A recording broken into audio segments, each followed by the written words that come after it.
Hello दोस्तों, मेरा नाम आदेश और आप देख रहे हैं पल्स अकेडमी। तो चलिए शुरू करते हैं आज की एक और नई वीडियो में। राइट, हमारी जो पैथोलॉजी की सीरीज चालू की थी हमने, पैथोलॉजी कंप्लीट रॉबिन्स की रीडिंग। तो इसमें जो हम नेक्स्ट एपिसोड देखेंगे तो उसमें हम देखेंगे वुंड हीलिंग। राइट, तो वुंड हीलिंग इसमें हम प्राइमरी इंटेंशन और सेकेंडरी इंटेंशन ये दोनों भी चीजें देखेंगे, और लास्ट में इनके बीच में जो डिफरेंस पूछा जाता है वो भी हम टेबुलर फॉर्मेट में देख लेंगे। तो चलिए शुरू करते। तो सबसे पहले healing of skin wand.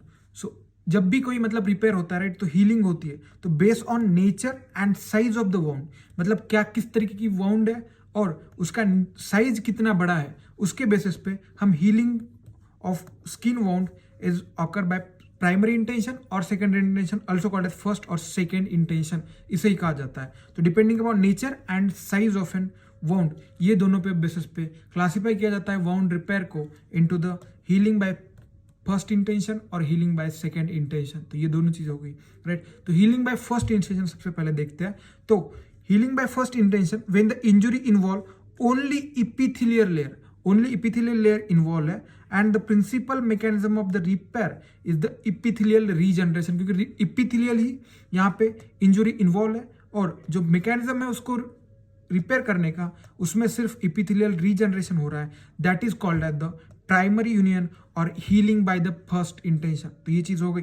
Right, तो इसमें जो होता है it is an healing of an clean uninfected surgical incision approximated by the surgical sutures.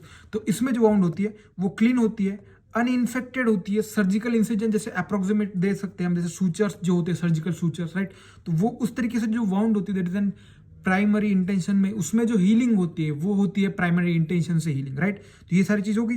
उसके बाद the incision causes a focal disruption of the epithelial basement membrane continuity and death of the relatively few epithelium and connective tissue cells.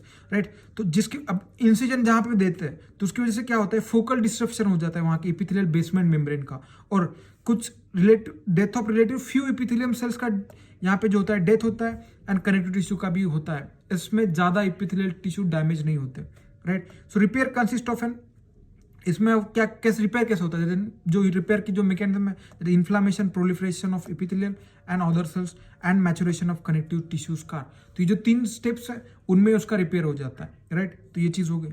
अब उसके बाद wounding causes rapid activation of coagulation pathway. अब ये जो हमने primary intention तो देख लिया, बट राइट, तो प्राइमरी इंटेंशन में कैसे चीजें होती है तो वो हम इसमें देखेंगे। राइट, सबसे पहले तो wounding causes rapid activation of the coagulation pathway. Right, तो यहाँ पे भी आपको मतलब वाउंड हो गई तो उसके बाद जो सबसे पहली चीज एक्टिवेट हो गई that is the coagulation pathway. तो कोएगुलेशन पाथवे होने के बाद तो यहाँ पे क्या होता है कि result in the formation of the blood clot. अब ये क्लॉट बनता है जिसकी वजह से clot serve as the stop to the bleeding and supports to the migrating cells को वो सपोर्ट करता है। उसके बाद ये जो ग्रोथ फैक्टर्स, राइट, तो migrating cells which are attracted by the growth factor cytokines and chemokines release into the area, तो उसको जो सेल्स जा रही है उनको भी सपोर्ट कर देता है वहां पे ट्रांसपोर्ट होने के लिए। तो ये चीजें होगी।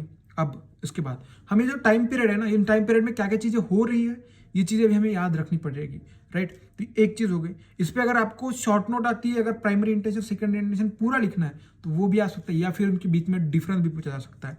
तो सब उसमें जो है विद इन 24 आवर्स, राइट, तो कोई भी इंजरी हो जाए उसके 24 आवर के बीच में तो सबसे पहले क्या होता है कि वहां पे जो एक्यूट इन्फ्लामेशन होगा, राइट, तो एक्यूट इन्फ्लामेशन में सबसे मेजर सेल होती है न्यूट्रोफिल।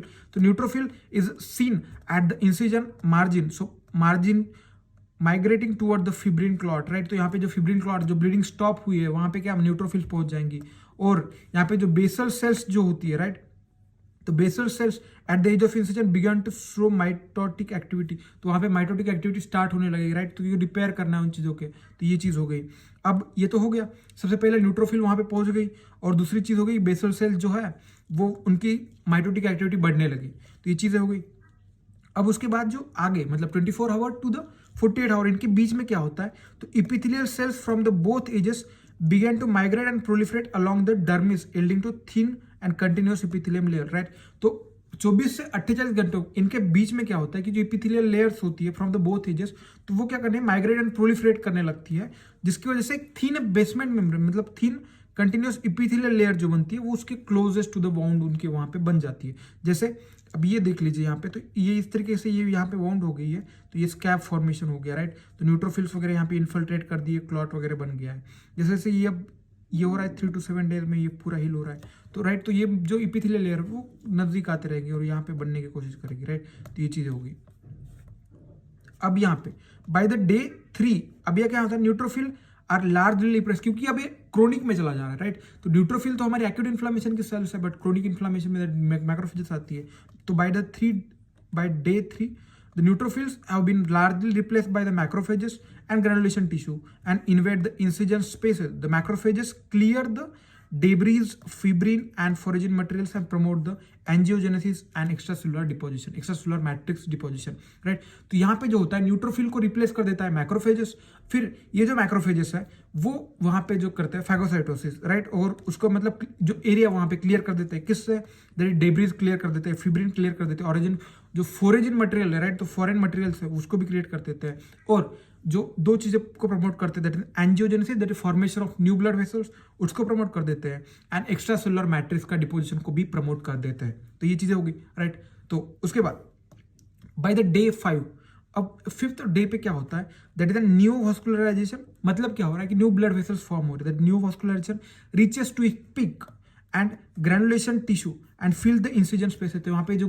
न्यू टिश्यूज के जो एंजियोजेनेसिस हो गया है उसकी वजह से वहाँ पे जो सारी चीज़ें हो जाएगी, right. New vessels are leaky and allowed to the passage of plasma proteins and fluid into the extracellular spaces, क्योंकि जो भी नई सेल्स बनती है उनके जो मेम्ब्रेन्स होती है, राइट, तो बेसमेंट मेम्ब्रेन तो वो लीकी होती है, तो वहाँ पे क्या होगा कि जो भी हमारा प्लाज्मा प्रोटीन्स हो गया, फ्लूइड हो गया, तो वो एक्स्ट्रा वास्कुलर स्पेसेस में चला आएगा। और यहाँ पे बात the new granulation tissue are oedematous, क्योंकि वहाँ पे फ्लूइड आ रहा है, राइट, तो उसकी वजह से ये जो न्यू ग्रैनुलेशन टिश्यूज है वो इडीमैटस होती है।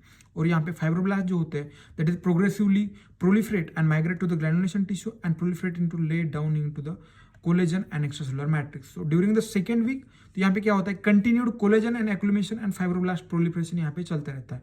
उसके बाद जो leukocyte infiltrate edema and increase vascularity सब टर्म्स आर डिमिनिश, तो ये चीजें होती है सेकेंड वीक में, right. Eight the end of the first month यहाँ पे scar compromises cellular connective tissue largely devoid of an inflammatory cells covered by the essential normal epidermis and tensile strength and wound increases with the time। तो ये चीज़ें हो गई, right. तो primary intention first intention में हम देखेंगे, right, 24 hours में यहाँ पे न्यूट्रोफिल्स और क्लॉट्स वगैरह बन गए हैं यहाँ पे, और थोड़ा स्कैब बनने में स्टार्ट हो गया। अब उसके बाद जो 3 to 7 डेज में यहाँ पे मैक्रोफेजेस आ गए और ये चीज़ें जो हील हो रही है। उसके बाद अब यहाँ पे जो वीक्स के बाद जो यहाँ पे पूरी हीलिंग हो गई, तो इस तरीके से, राइट। तो उसके बाद हम देख लेते हैं that in healing by the secondary intention. तो healing by the secondary intention when it is wound causing a large tissue defect, right. तो किसी भी टिश्यू में अगर लार्जली टिश्यू डिफेक्ट हो रहा है, जैसे यहाँ पे देख लीजिए, तो यहाँ पे इस तरीके से है, बट यहाँ पे इतना बड़ा ये जो एरिया है तो वहाँ पे डिफेक्ट हो रहा है। तो अगर लार्जर एरिया में डिफेक्ट हो रहा है और इरेगुलरली है तो this is an secondary intention. But यही है जो शार्प इंसिजन अगर ऐसे देता है तो वो फर्स्ट इंटेंशन में आता है, राइट। तो in wound causing the large tissue defect, तो fibrin clot are larger more exudate, अब सारी चीजें उसमें ज्यादा होगी, राइट। जैसे कि फाइब्रिन क्लॉट होगा वो भी लार्जर होगा, मोर एक्सुडेट होगा, नेक्रोटिक डेब्रीज जो भी होगी वाउंडेड एरिया में वो भी बड़ी होगी, right. So inflammation is more intense, इसमें इन्फ्लामेशन होगा बिकॉज लार्जर टिश्यू डिफेक्ट होगा। Greater volume of necrotic tissue, debris, exudate, fibrin, से सारी चीजें जो होगी ये ज्यादा होगी जाएगी, and they must be removed by the larger tissue defect. Greater potential of inflammatory mediated injuries भी उसमें ज्यादा होंगी। अब उसके बाद so much larger amount of granulated tissues भी उसमें फॉर्म होगी, और उसके बाद fill the gap, bigger gaps वगैरह उसमें फिल करने के लिए, and causes larger area of deficient.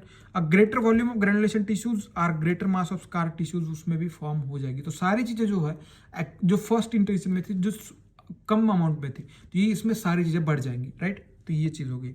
At first the provisional matrix containing fibrin, plasma fibronectin and type 3 collagen formed, but about in 2 weeks this is replaced by the matrix composed primarily of collagen type 1, right। तो सबसे पहले जो normally क्या होगा, fibrin भी उसमें deposit होगा, plasma fibronectin और टाइप 3 कोलेजन इसमें डिपोजिट होगा, but at the end of 2 weeks, तो 2 वीक्स के यहाँ पे it replace by the matrix primarily compose of an type 1 collagen, ये चीज होगी।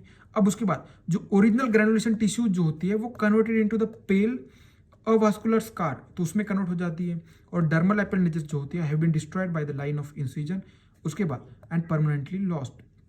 तो फर्स्ट मंथ क्या होता है कि it is made acellular connective tissues devoid of inflammatory infiltrate. तो इसमें जो होता है इन्फ्लामेटरी इन्फिल्ट्रेट नहीं होते हैं और असेलुलर कनेक्टिव टिश्यूज फॉर्म हो जाते हैं covered by the intact epidermis. तो ये चीज़ होगी। अब इसके बाद जो सेकेंडरी इंटेंशन में one of the prime feature जो इंपॉर्टेंट कैरेक्टरिस्टिक फीचर दिखता है हमें, that is an wound contraction. तो वाउंड कॉन्ट्रैक्शन क्या है? It helps to close the wound by decreasing the gap between the dermal edges by reducing the wound surface area. तो right, तो जो wound surface area है उनको कम करने का काम कर देता है। तो wound contraction helps in the close the wound by decreasing the gap between the dermal edges by reducing the wound surface area. तो ये चीज होगी। तो wound contraction is important feature by healing in the secondary union. तो उसका एक important feature है। तो wound contraction involve the formation of network of myofibroblast. तो उसमें मायोफाइब्रोब्लास्ट बनते हैं which are modified fibroblast and that is a contractile property. Within 6 weeks, the skin defect may be reduced to 5 to 10% of their original site and largely by contraction. तो ये चीज़ें हो गई right. तो उसके बाद हम देख लेते हैं। अब ये तो सारी चीज़ें हमने देख ली कि थ्योरी में क्या क्या लिखा है, बट जो हमें पूछा जाता है क्वेश्चन, तो मेजरली जो आता है उस पर difference between the primary intention and secondary intention. तो अगर आपके एग्जाम में आता है तो शॉर्ट नोट या फिर डिफरेंस आता है, तो ये आप उस पॉइंट अगर ध्यान में रखोगे तो आप पूरा उसमें डिफरेंस कर सकते हो। तो सबसे पहले प्राइमरी इंटेंशन और सेकेंडरी इंटेंशन। तो प्राइमरी इंटेंशन है प्राइमरी हीलिंग जो होती है, जो यहाँ पे जो होता है वो क्लीन वाउंड में होती है, बट जो सेकेंडरी इंटेंशन होती है वो अनक्लीन वाउंड में होती है। तो एक चीज याद रख लेना। अब जो ये क्लीन वाउंड है, अगर ये क्लीन वाउंड है तो it is N generally uninfected रहेगी, बट ये अगर अनक्लीन नहीं है तो मे बी इट इन्फेक्टेड हो सकती। तो ये चीज हो गई। अब उसके बाद यहाँ पे जो मार्जिन्स होती है उसकी, तो प्राइमरी हीलिंग में तो सर्जिकली क्लीन मार्जिन्स होगी, but in case of secondary healing it is N irregular margins उसमें होगी। उसके बाद हीलिंग जो होगी तो उसमें स्कैंटी ग्रैनुलेशन टिश्यू, तो मतलब बहुत कम ग्रैनुलेशन टिश्यू बनेगी, बट वही हमने देखा कि सेकेंडरी ग्रैनुलेशन टिश्यू में बहुत ज़्यादा ग्रैनुलेशन टिश्यू बनता है। ये चीज़ हो गई। उसके बाद हीलिंग पीरियड जो होता है प्राइमरी इंटेंशन का शॉर्ट होता है, बट सेकेंडरी इंटेंशन का लॉन्ग होता है, क्योंकि यहाँ पे बहुत ज़्यादा ग्रैनुलेशन टिश्यूज वगैरह टिश्यू डिफेक्ट जो ज़्यादा रहता है। क्यों? हीलिंग डायरेक्शन तो डायरेक्ट हीलिंग होती है यहाँ पे, और ये जो होती है सेकेंडरी हीलिंग तो from the bottom to the edge होता है राइट। उसके बाद आउटकम्स में नीट लीनियर स्कार बनता है, और यहाँ पे जो कॉन्ट्रैक्टेड इरेगुलर, क्योंकि वुंड कॉन्ट्रैक्शन वहाँ का एक फीचर है, और कॉन्ट्रैक्टेड इरेगुलर वाउंड क्योंकि उसकी मार्जिन्स भी इरेगुलर ही है, तो उसकी वजह से कॉन्ट्रैक्टेड इरेगुलर वाउंड्स बनती है। ये चीज़ें हो गई। तो राइट, तो अगर डिफरेंस आपको आता है तो इस तरीके से आप लिखोगे तो आपको स्वयं पूरे मार्क्स मिल जाएंगे राइट। तो एक बार हम लास्ट में देख लेते हैं कि प्राइमरी हीलिंग में क्लीन वाउंड होती है, अनइन्फेक्टेड होती है, सर्जिकली क्लीन होती है, स्कैंटी ग्रैनुलेशन टिश्यू होती है, हीलिंग पीरियड शॉर्ट होता है, और जो हीलिंग डायरेक्शन होती है वो डायरेक्ट हीलिंग से होती है, and neat and linear scar बनता है उसमें। एक चीज होगी। सेकेंडरी हीलिंग में जो क्लीननेस होता है वो अनक्लीन वाउंड होती है, मे बी इन्फेक्टेड हो सकती है, इरेगुलर मार्जिन्स हो सकते हैं, उसके ग्रैनुलेशन टिश्यूज बहुत ज़्यादा बनते हैं। यहाँ पे जो हीलिंग पीरियड होता है वो लॉन्ग हो सकता है, और जो हीलिंग होती है direction from the bottom to the top इस तरीके से होती है। और यहाँ पे जो आउटकम होते हैं that is N contracted irregular wounds जो इसमें आता है तो उसमें आ सकता है राइट। तो ये हमने पूरी चीज़ें देख ली राइट। तो उसके बाद हमारा ये टॉपिक यहाँ पे खत्म होता है राइट। कोई भी आपको डाउट हो तो कमेंट सेक्शन में बता दीजिए। अगर आपको वीडियो पसंद आए तो वीडियो को लाइक कीजिएगा, और ऐसे वीडियो सब अगर आपको चाहिए तो चैनल को सब्सक्राइब कीजिएगा और अपने दोस्तों के साथ शेयर कीजिए। Thank you so much for watching this video. Thank you so much.